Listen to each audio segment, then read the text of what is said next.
I'm going to turn now to how we think about skills, because I've been talking in very broad generalities about what skills are. And then I'm going to talk about how skills relate to public policy, the choices and things that our politicians and policymakers make on our behalf to make our lives better. We're going to start with the skill pyramid that defines what skills are. So we see at the bottom of this pyramid a set of skills that everyone will be familiar with: numeracy, speaking and writing, reading, physical motor skills. And these skills are important because they form a foundation. They have an impact on how efficiently we can acquire new skills, and also how efficiently we can apply skills. So the things that are farther up this pyramid, like using computer technology and doing analytical problem solving and working in complex multidisciplinary teams, depend very much on that foundation at the bottom, good old-fashioned literacy and numeracy. The second dimension of this pyramid has to do with what the German cognitive psychologists describe as states of being. The lowest level in this they refer to as practical intelligence, things that you learned sort of by osmosis early in life and know how to do even though they weren't a function of explicit education.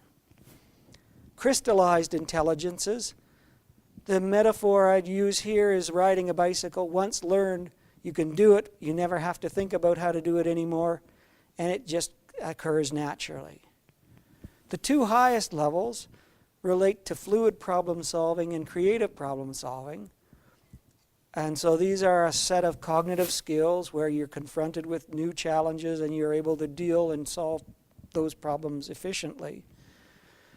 The problem economically for Canada is most of us live in the practical and crystallized world. We use skills we learned a long time ago, and we don't go beyond those skills. To be competitive, our employers need fluid and creative problem solvers who deal with large amounts of information on a daily basis. So we use this framework to describe the demands for literacy skill in the workplace, but we also use the same framework to describe the demand in the general community, in the market for buying goods and services, in our health system, in our democracy, and also to describe demands in the home environment. What it takes, in fact, what does the home require you to read? The notes the teacher sends home for your children, the guidelines and instruction manual for consumer products, whatever the demands are. We use this same framework to describe the supply of skills that people have, so what skills they can bring to meet that demand. Viewed from the individual, our story runs as follows. The world is changing. What demands people face are being changed rapidly by shifts in the organization of society and technological advance, and that's raising, on average, the skill demand. The second layer is there are changes that are associated with the traversing the life course. You graduate from high school, there are changing demands with dealing with post-secondary education. You get a job, you have to learn about that job and do it well. You get sick, you get children. All of these create new demands to use those basic skills that I talked about earlier. And finally, educators know well that people can impose change on themselves. They have goals, they have aspirations, they want to learn something new, they want to get a different job.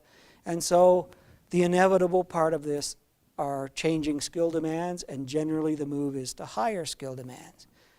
So the policy question is, how do people respond to these demands? The first way they can do it is do what their mom or grandmom taught them, and that's to rely on these practical and crystallized intelligences to solve the problems. Sometimes this works, but if the future is different than the past, it may be completely inappropriate response. The second way that they can cope is to rely on others, and this can be good if the others you're relying on know what they're talking about. But in many cases, the people upon whom people rely most are not very useful informants. The third coping mechanism is to actually avoid. I've been told by my women friends that this is a male way of dealing with the world. Some demand pops up. Maybe it'll go away if we wait long enough. Sometimes it does, but often it doesn't, and you have to then bear the consequences. And then finally, the most efficient and effective coping mechanism is for people to rely on their own fluid and creative cognitive skills, their ability to read, to use numbers, and if they can use those things to solve problems efficiently and effectively, then it creates positive outcomes. And so depending on the mechanism that people use to cope, it creates different outcomes for different people. The people that use the cognitive tools like reading and numeracy get ahead. The people that rely on others generally do less well. And so we see an impact of literacy skill on individuals' outcomes in all sorts of domains. The thing that science didn't realize for a long time, that these individual impacts actually add up and influence the outcomes of our social institutions. How well a school performs, how well a business performs in terms of its profitability, how well our hospitals work, depend on the literacy skills of the people that work in those institutions and the literacy skills of the people with whom they interact, either as clients or patients. And so we have this collective, either positive or negative set of impacts.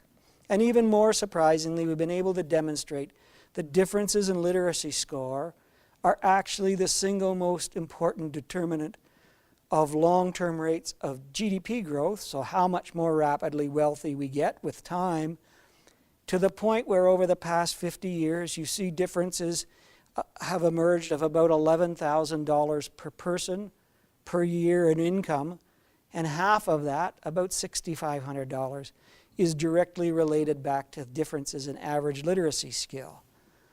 We've also identified a level effect where the larger the proportion of low-skilled people, the lower the economic growth rate. So it's like low-skilled workers are dragging down the performance of the economy. So the prescription is raise your average skill levels and you're going to get richer. And the most efficient way of raising the average level is by improving the skills of the least skilled, and the world's going to be economically and socially a much better place. So we use an economic model to bring all of these pieces together, these individual behaviors, with how the world works economically. We have skill demand created by work, the family, and the community, and that gets married with the supply of skill, what we learn from early in life till we die, and the things we forget. And those come together in markets for skill that are more or less efficient. The most obvious market is the labor market. Employers hire their workers because of their skills, and the more skill you have, the more you earn, because the more productive you are, is the economic theory. But we also have reason to believe that our health system works like a market, that people with more skills get access to more health goods and services, which in Canada are largely publicly financed. Those same skilled people get more access to educational opportunity, so they're more likely to go to post-secondary, they're more likely to get adult education and training. And finally, people with higher skill levels get more access to power and influence in the democracy, and that lowers their stress levels and gives them the benefits of power and influence. And if you turn all of this on its head, low-skilled people are the people that absorb most of the disadvantage that's evident in Canadian society and in the economy more generally. So what should government do about literacy or skill problems if they're there? Starting on the right-hand side of this chart, the first and most self-evident thing is they run the factories that create skill. They run the initial education system, the post-secondary system, and foster adult education and training systems so we create more supply. And this has absorbed Canadian public policymakers. We invest more than almost any other country in education on a per capita basis because these skills are fundamentally important to our ability to compete with the world. On the other side, the left-hand side, Canadian public policy does practically nothing on the demand side of the equation. We believe, economists and policymakers and politicians of every stripe pretty well, think that the market will take care of skill demand and that will be efficient and the world will be a better place and economically efficient. It turns out that our data suggest that this is not the case, that left to its own devices, the market is not very efficient at creating skill demand, so you need policies and programs that serve to raise skill demand because it's only those high-skilled jobs that we're going to keep and that actually pay good wages and provide stable employment.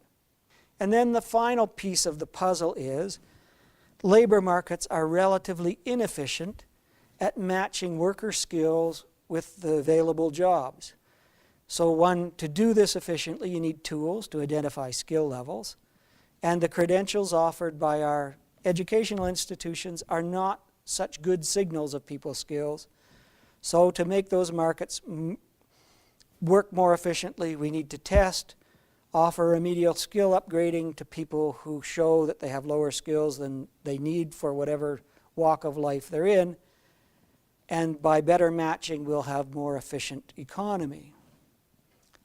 So we've been talking in economic terms and in very general terms about what literacy skills are. And now comes the time when I have to dispel the myths. Yes, literacy is about learning to read, the letters of the alphabet. But literacy as we conceive it is a tool that involves using information provided in print to solve problems and to actually use it as a tool to achieve your own ends. And this means that literacy as we think about it covers a huge range of skill, from I can't recognize a single letter of the alphabet, up to a skill level where you're solving very complex dynamic problems using information that you draw in from print, to the point that the scale upon which we represent literacy, it runs from 0 to 500. In the most educated population in the world, which Canada has, only 3 or 4% of adults find themselves up top of the 500-point scale. So a huge range of skill, and divide it into 5 proficiency levels. And those 5 proficiency levels are important because they're defined by what it is you need to know in order to solve problems at those levels. And also we can characterize the demand that the labor market creates. So to be a plumber, you need level 3 reading on this scale. To be a nurse, you need level 5, and so on for every occupation in the country. This scale also divides naturally in the middle, about 250 on the scale. Below 250, people are still in the process of learning to read. That means that they haven't mastered the mechanics of reading, so they use more of their effort goes to the act of reading and less of it to building meaning and deciding what to do with the information that you've been able to take in. Above 250, we refer to it as people are now in the process of reading to learn. They're fluid and automatic readers who can apply reading to solve their everyday problems and use this skill as a tool to advance their own interests.